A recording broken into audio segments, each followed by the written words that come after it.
بسم اللہ الرحمن الرحیم۔ السلام علیکم ورحمۃ اللہ وبرکاتہ۔ امید کرتی ہوں کہ آپ سب اللہ رب العزت کے فضل و کرم سے خیریت سے ہوں گے۔ میں ہوں عائشہ بنت عبداللہ اور آپ دیکھ رہے ہیں اسلامک چینل۔ میری ریکویسٹ ہے ویڈیو کو اینڈ تک ضرور دیکھیے گا۔ عزیز سامعات، آج اللہ رب العزت نے مجھے جس موضوع پر لب کشائی کرنے کا موقع دیا وہ ہے حضرت صالح علیہ السلام۔ دعا ہے کہ اللہ پاک حق اور سچ بیان کرنے کی توفیق عطا فرمائے اور غلطیوں سے درگزر فرمائے۔ موضوع کا آغاز کرتے ہیں۔ عزیز سامعات، اللہ تعالیٰ نے حضرت صالح علیہ السلام کو قوم سمود کی طرف نبی بنا کر بھیجا تھا۔ قوم سمود سرزمین عرب کے شمال میں مدینہ اور شام کے درمیان رہتی تھی۔ ان کے علاقے میں پہاڑ اور ایک وسیع زرخیز وادی بھی شامل تھی۔ سمودی بے پناہ زرعی دولت رکھتے تھے اور بڑی مہارت کے ساتھ پہاڑوں کو تراش کر ان کے اندر اپنے مکانات بنایا کرتے تھے۔ یہ لوگ بتوں کی عبادت کرتے تھے۔ حضرت صالح علیہ السلام نے انہیں اللہ تعالیٰ کی نعمتیں یاد دلائیں اور کہا کہ تم بت پرستی چھوڑ کر صرف ایک اللہ کی عبادت کرو اور اس کے ساتھ کسی کو شریک نہ بناؤ۔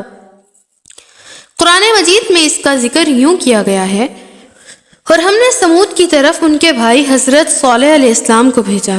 انہوں نے کہا، اے میری قوم، تم اللہ تعالیٰ کی عبادت کرو، اس کے سوا تمہارا کوئی معبود نہیں ہے۔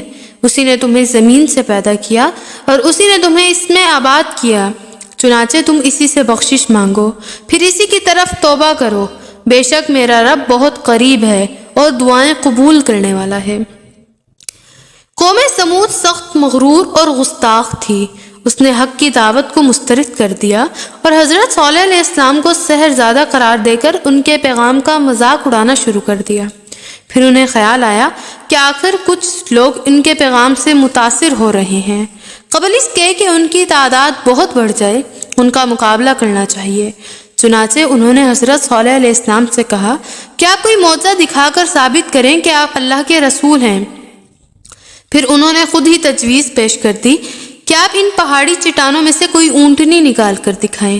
حضرت صالح علیہ السلام نے ان سے عہد کیا کہ اچھا، میں اپنے رب سے دعا کر کے تمہاری یہ شرط پوری کرا دوں گا، کیا تم اس کے بعد ایمان لے آؤ گے؟ انہوں نے اقرار کر لیا۔ حضرت صالح علیہ السلام نے دعا کی اور اللہ تعالیٰ نے اپنے نبی کی دعا قبول فرما لی۔ چنانچہ کچھ فاصلے پر دکھائی دینے والی چٹان کو حکم دیا گیا کہ وہ پھٹ جائے۔ جب وہ پھٹی تو اس میں سے ایک 10 ماہ کی حاملہ اونٹنی نکل آئی۔ یہ معجزہ دیکھ کر بعض تو اللہ پر ایمان لے آئے، لیکن اکثریت پھر بھی نہ مانی اور اپنی ضد پر قائم رہی۔ سرکش لوگ جو اس معجزے کے ظہور کو اپنی شکست فاش سمجھتے تھے، اس اونٹنی کو نقصان پہنچانے کے درپے ہو گئے۔